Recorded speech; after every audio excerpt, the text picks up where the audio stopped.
వేములవాడ రాజన్న ఆలయం ముందు ఉద్రిక్త వాతావరణం ఏర్పడింది. దర్శనాలు నిలిపివేయొద్దంటూ ఆలయం ముందు బీజేపీ ధర్నా చేసింది. దిష్టిబొమ్మ దహనం చేశారు. విస్తరణ పనులు జరిగినంత మాత్రాన గుడిని మూసివేస్తారా అంటూ బీజేపీ నేతలు ఆందోళన చేపట్టారు. రాజన్న దర్శనాలు యథావిధిగా కొనసాగించాలని డిమాండ్ చేశారు.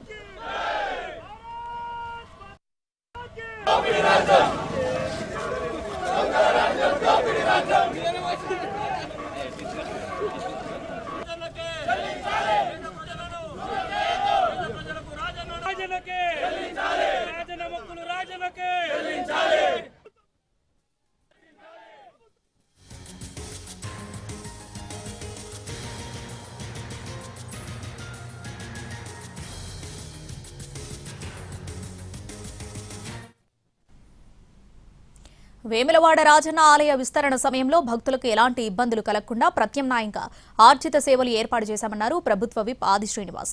ఆలయంలో సుమారు 64 నుంచి 70 పిల్లర్లతో మండపాల నిర్మాణం చేసే క్రమంలో పెద్ద పెద్ద మిషన్స్ ద్వారా వేయాల్సి ఉంటుందన్నారాయన.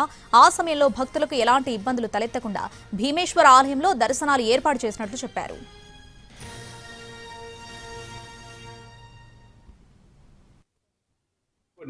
వచ్చిన భక్తులకు ప్రాచీన కాలం నాటి భీమేశ్వర ఆలయంలో కూడా అన్ని దర్శనాలు కల్పించాలని చెప్పి ప్రభుత్వం ముందస్తుకు ఒక ఆలోచన చేసుకొని శ్రీ శ్రీ శ్రీ విధుశేఖర భారతి శృంగేరి పీఠం వారి గారి అనుమతులతోటి ఇంచుమించు 4-5 సార్లు వెళ్ళి వారి అనుమతితో ఈ విధంగా ముందుకు పోవడం జరిగింది.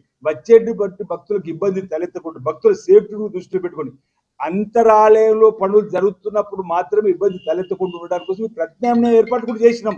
భక్తులకు మెరుగైన రీతిలో సేవలు అందించాలని చెప్పని ఈ ఆలయాన్ని విస్తరించి క్రమంలో 150 కోట్లు వెచ్చించుకోవడం జరిగింది. రాబో రోజులు కూడా మరిన్ని నిధులు వెచ్చించుకొని అభివృద్ధి పద్ధతుల్లో తీసుకొని పోతాం. సందర్భంగా చెప్తూ వాళ్ళకి అనుగుణంగా వారు చెప్పినటువంటి ఆలోచన కూడా తీసుకుని పోవడానికి